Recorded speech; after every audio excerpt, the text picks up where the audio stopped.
AITA for telling my in-laws their grandparent names are ridiculous. Husband and I recently had a baby a few weeks ago. My in-laws came into town to meet him, and when I handed my FIL the baby, he said, "Come to Peepaw." I laughed because I thought he was joking. He got defensive and asked me what was funny. I said, "You want the baby to call you Peepaw?"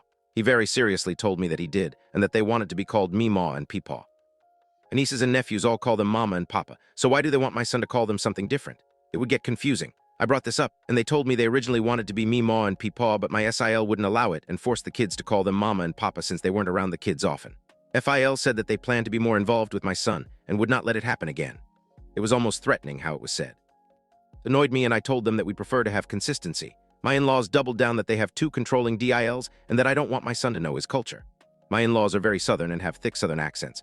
My husband and I are also from the South, but do not have accents and live in one of the largest cities in the US.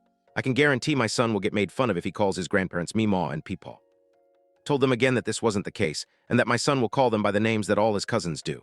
It isn't about the Southern name, it's that Peepaw is wild. It's begging to get made fun of. They got very upset and started shouting at my husband for rolling over to a controlling wife.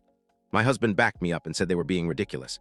They said I was the one being ridiculous, and I responded by telling them that Peepaw wasn't even a name and that it sounds ridiculous. They again called me controlling and said I wouldn't do this to my parents, who go by the traditional grandma and grandpa, with consistency across all of their grandkids. They ended up leaving, and we haven't heard from them since they are in town until this Sunday. This happened this past Sunday. Honestly, I do think these names are ridiculous. I've heard Meemaw and Pawpaw, but never Peepaw. There have been power struggle issues with my mill, but never with my FIL. Am I the jazzy person for denying my in-laws the grandparent names they want, or should I have just let it go? Edit for clarification. My nieces and nephews call them Mama and Papa, pronounced like Momo and Pawpaw, not Mama.